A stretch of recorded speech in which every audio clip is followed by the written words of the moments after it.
Hi, I'm Tom Burgess, and thank you for listening to The Real Agenda, the podcast of political change. Today we're in Manchester, considered to be England's second city, unless of course you're from Birmingham. Now, we needed to get out of the London bubble, so this is the start of a regional road trip, but we will be travelling by rail. We're going to the top. We're going to be talking to Sir Richard Leese, one of the North West region's leading politicians, who's been an elected official for over 30 years and contributed so much to the life of the region. No wonder he got a well-deserved knighthood. I'm keen to know what the urgent issues are in the North West and how they can be fixed. Now, as it happens, I have lived in Manchester, and I even stood for City Council for the Burnage ward. Canvassing the streets of Burnage was certainly an experience back in the 80s, although I'm not sure I knocked on the door of the Gallaghers, who lived in the ward at the time. But Noel and Liam seem to have done okay. Soon after I did not get elected, Richard Leese successfully stood for Crumpsall ward and has been on the City Council ever since. He is now leader of Manchester City Council and Deputy Mayor for Greater Manchester. So I'm very grateful to have some time with him in his busy 12-hour day schedule. Now, Greater Manchester, with its population of 2.8 million, it's just published a report called the Greater Manchester Prosperity Review. It was commissioned to provide a detailed and rigorous assessment of the current state and future potential of the Greater Manchester economy. It's 10 years on from the Manchester Independent Economic Review. Before we talked about this report, I started by asking Richard, what's great about Greater Manchester? Area covered by Greater Manchester is a close approximation to what's described as a functional economic area, i.e. the real economy.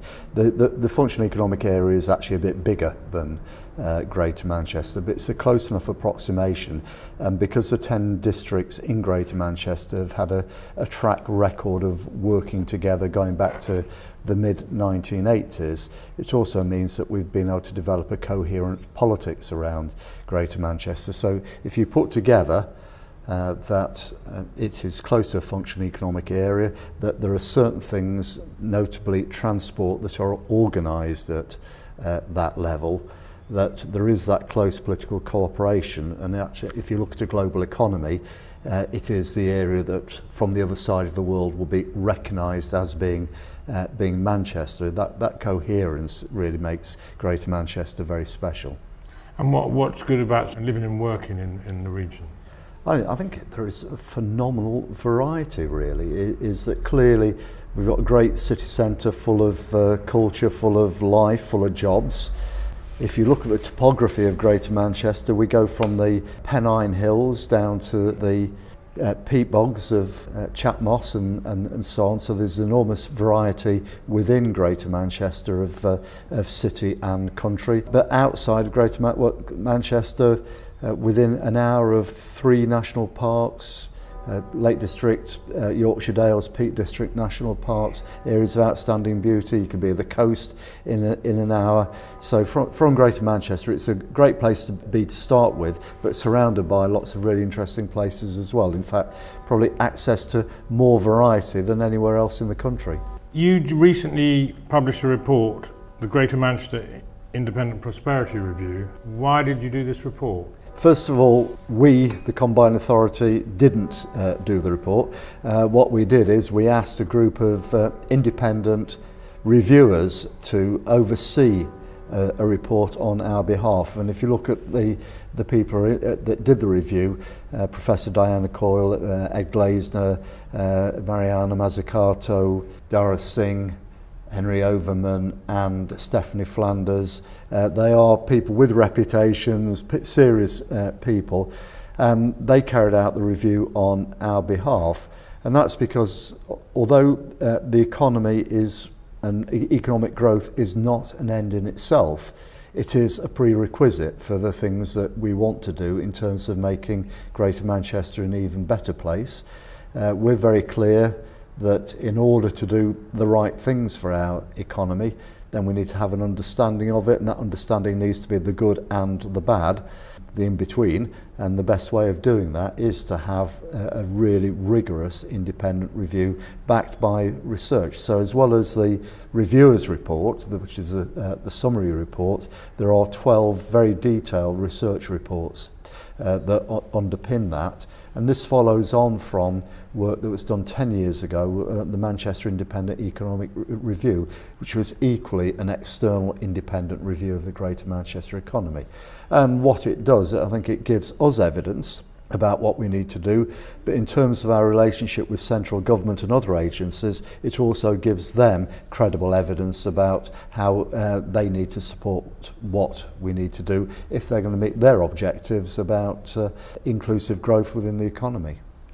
So what were the main findings and recommendations from the report? I think there are a number of key recommendations, and first of all I think it confirmed that there are world-leading high value adding strengths within the Greater Manchester economy. In the science and technology world in particular, advanced materials and related advanced manufacturing, health innovation, also aspects of digital industries, of creative industries, a lot of strengths there. It also identifies that, particularly within the foundational economy, hospitality, caring services, retail, we have what they've described as a long tail of low productivity within our economy. I think they identified that wherever you look in Greater Manchester, there are strengths, and there's a particular piece of work on economic complexity which shows that some areas, like the city centre, have a more complex economy than other parts, but every part has something that is a strength that they can build on. They identified that health is a particular problem, and improving health would help drive improved productivity. It's also be better for the people whose health was improved as well, so that's a win-win. They identified not a local problem particularly, but a national problem of dysfunctionality in education and skills provision in this country, and that a more devolved approach to education and skills will be a way of being able to join that and to try and drive improvements so that all of our schools, colleges and other providers operate at the level of the best. It's very mixed at the moment. Equally, on infrastructure, particularly transport infrastructure, that there is room for more devolution there if we're going to get an effectively integrated, joined up system. That some of the things that we want to do, in fact need to do, like low carbon growth, I think there's an imperative to get carbon emissions down to zero for Greater Manchester by 2038. That could be a risk to our economy, that there are ways we could tackle that, and I think it's described in that report as through the mission-led approach that could get economic benefits out of having a greener Greater Manchester, which is clearly something we'd want to do.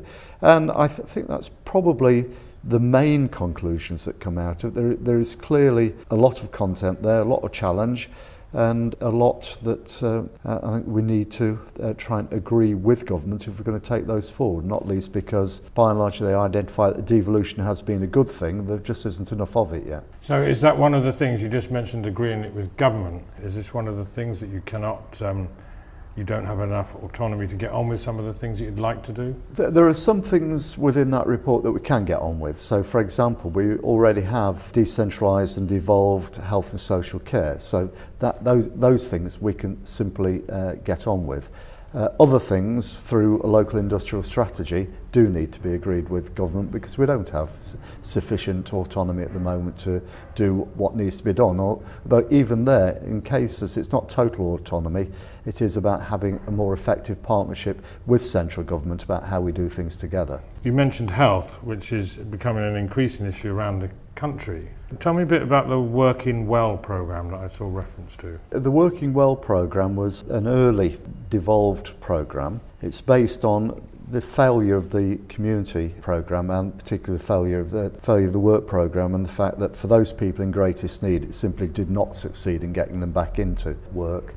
We put forward a proposal to government a number of years ago about how we could make a support programme to get people back into work more effective, following the principles of public service reform. So it's about integrated services wrapped around people and their family rather than here's a programme, take it up or leave it.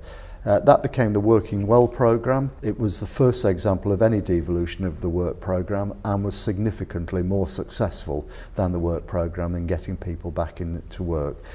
Subsequently, the new employment programme that replaced the work programme for Greater Manchester is a devolved programme using the same principles. So coming back to some of the key issues of what we call the real agenda, namely sort of inequality, low wages, lack of affordable housing, how does that pan out in Greater Manchester? Things going better here than the rest of the country? Have we got a programme to improve on these situations? Just tell me a bit more about that. I think what the reviewers say is that we were doing okay until the recession depression. The gap hasn't widened between us and the rest of the country. It's not narrowed either over that period of time. I think they've also identified that that's very mixed across Greater Manchester. So over that period of time we've seen, I can't remember the exact figures, but it's something like 80+% increase in GVA in Manchester compared to something like 8% in Rochdale. You're seeing very enormous differentials across Greater Manchester. There are a number of proposals, not least the work on complexity, about how we might address that in building the economic activity. In terms of quality of employment, I think one of the major recommendations they've made is to support the work that we've already doing around having a good employment charter, particularly a good employment charter that will be backed up by local authorities and other anchor institutions, building it into their social value practices in terms of the commissioning and procurement of services. Something we're already doing in the City of Manchester. Manchester City Council has actually been doing it for about a dozen years, but that's something we need to build on and get other institutions doing it as well. So one of the frustrations for anybody in local government, regional government, is finance. What are your thoughts about how that could be improved in Greater Manchester? Generally speaking, in terms of public finance, I think over the past 12 months or so, I think we've really begun to see how austerity is biting and the impact it's having on thousands of people's lives, and the extent to which we at a local level can mitigate the impact of that is limited. In the City Council's budget this year, we'll have put in over £1 million to mitigate about the impacts of universal credit being rolled out. It will allow us to help those people in greatest need. It won't resolve the issues that are being caused by universal credit. So I think we need to be realistic about that. But equally, lots and lots of commentators say, because if you were to ask me, I could easily be accused, well, you would say that, wouldn't you, is that basically local authority services have now been cut far, far too much, particularly those services that are aimed at providing support for those people in greatest need.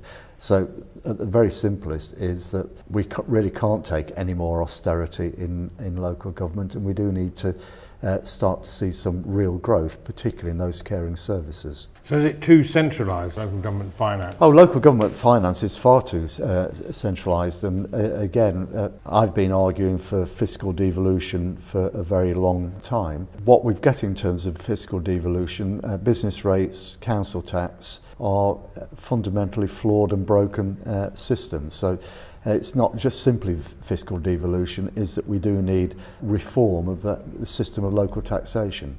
And indeed, you're not actually in a position to change it yourselves. So No, if you wanted land value tax, which would raise considerably more funds from those that have the wealth and the value, you can't actually decide on that yourselves. Well, there are all sorts of things. We can't change the bands for council tax. We can't revalue the tax base for council tax. We can't make it more progressive, because it's not a particularly progressive tax at the moment.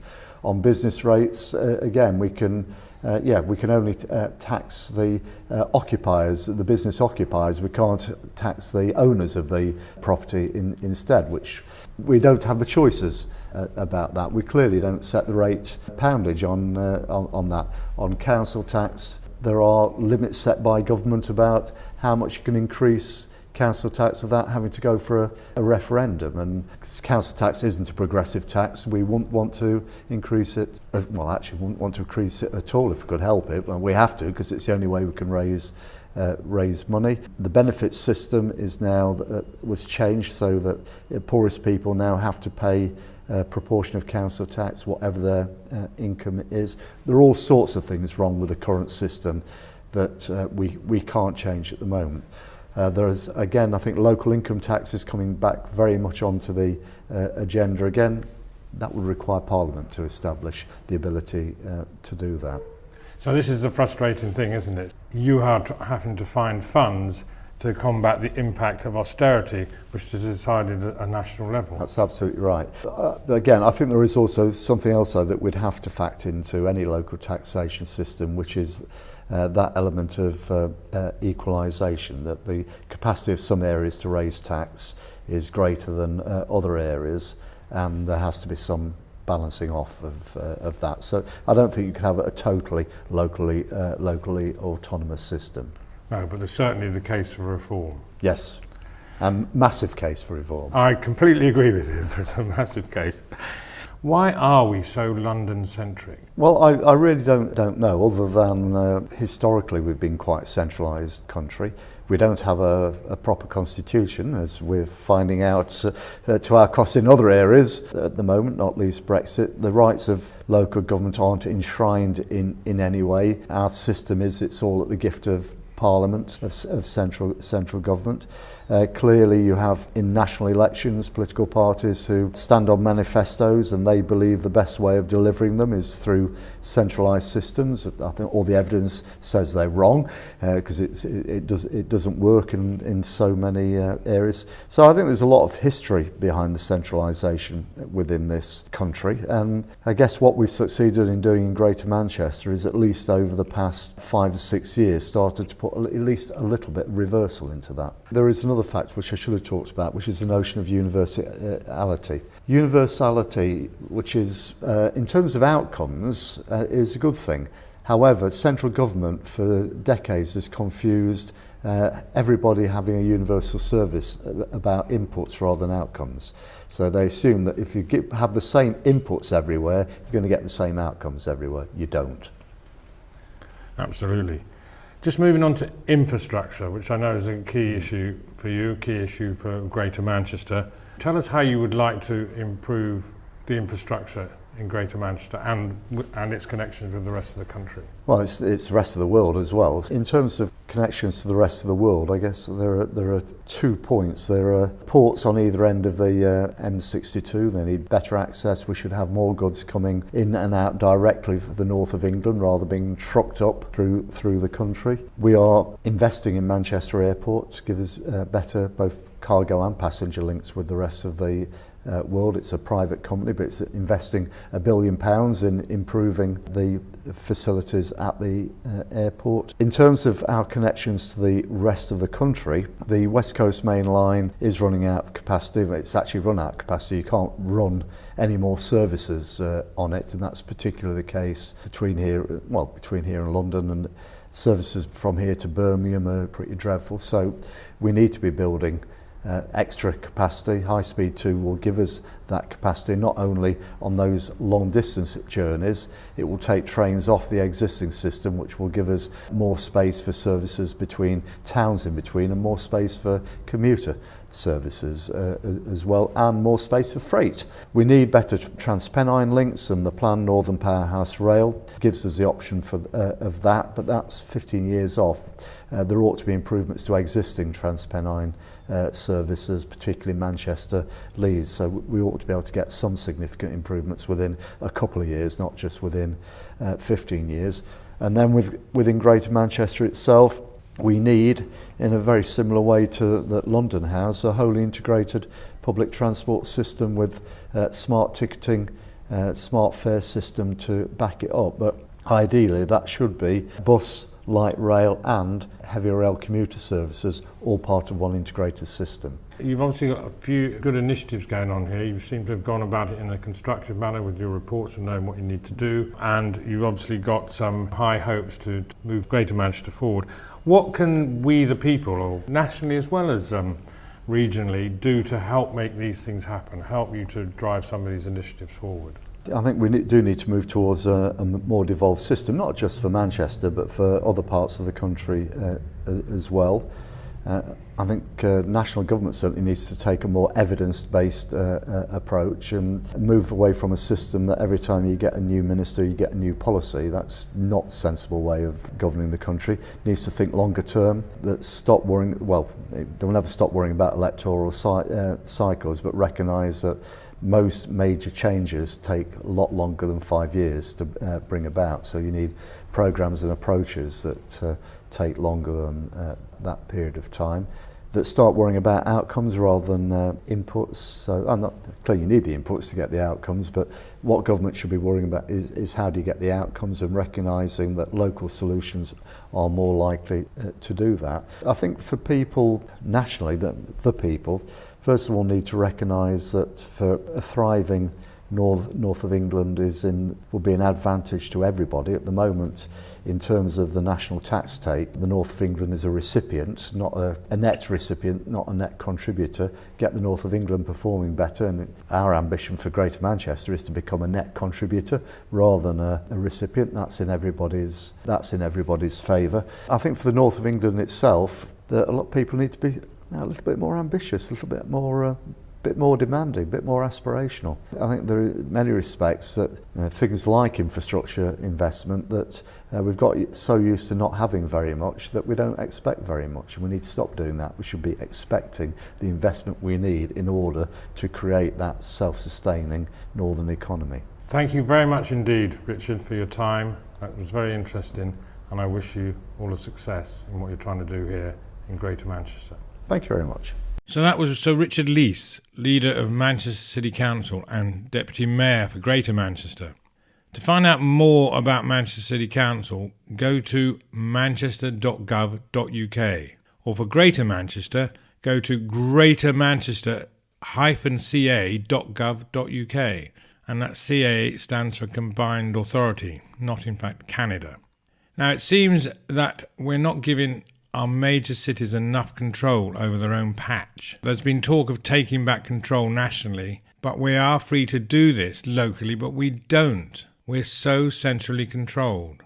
Is it that we do not trust local government to act like grown-ups? In the case of Manchester, with its 500 million budget, of which 40% comes from central government and 25% from council tax and 29% from business rates, it's easy to see who controls the purse strings. As we know, council tax and business rates are woefully out of date and in desperate need of reform. But local councils have no power to change the bands or the method, only just putting up the council tax or putting it down, which seems very unlikely, is often unlikely. More than half of the council's budget, at 51%, is invested in caring for vulnerable adults and children, while around 8% of the total budget funds waste collection, disposal and recycling services.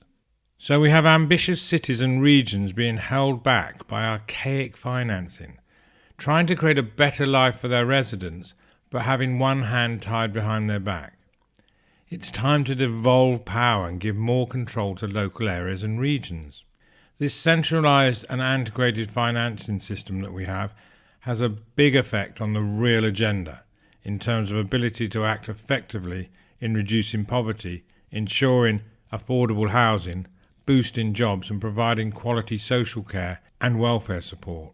Central government is forcing austerity on citizens, cutting council budgets, and yet councils have to find more money to combat the effect of government-enforced austerity, as Richard pointed out.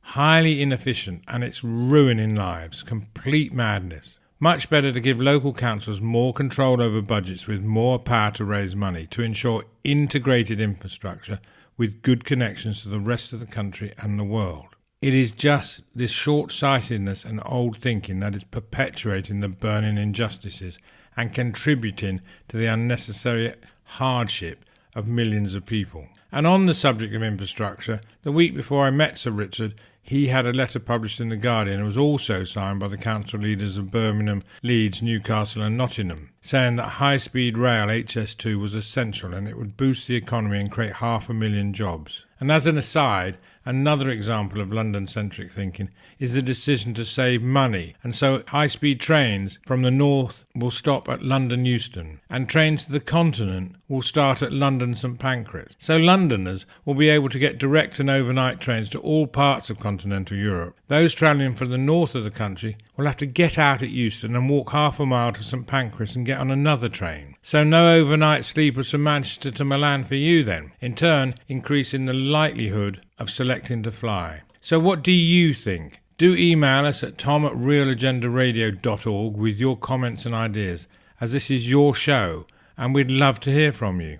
So what's up next on The Real Agenda? We'll be talking about our damaged democracy and how it can be repaired. I meet with Sarah Clark of campaigning group Unlock Democracy and find out what's going on. We have the first edition of our new series of Challenges for Change, where we speak to determined individuals seeking to bring change.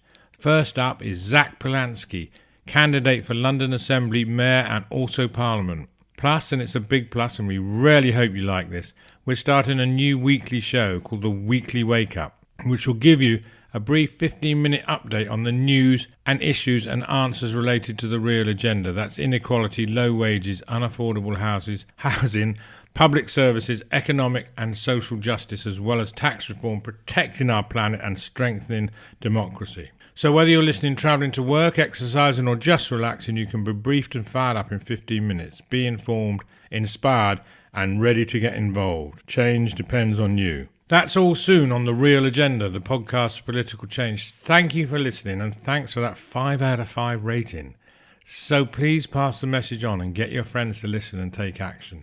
If you would like to contribute to the show, let us know. And you can subscribe by sending an email, and we will add you to the mailing list so you get notified of each new episode as soon as it's released. Or you can subscribe through your normal podcast provider. Also, check out our website at realagendaradio.org. You can follow us on Instagram, Facebook and Twitter. A special thanks to our sponsors, Reverse Media Group, one of the fastest growing search and media companies. Find out why at reversemediagroup.com. One thing certain, people want change to a more compassionate and just society, as well as more courageous politicians prepared to do the right thing for people over party. It's urgent and it's up to us to make it happen. That's The Real Agenda. I'm Tom Burgess. Thank you for listening and I look forward to talking to you again soon.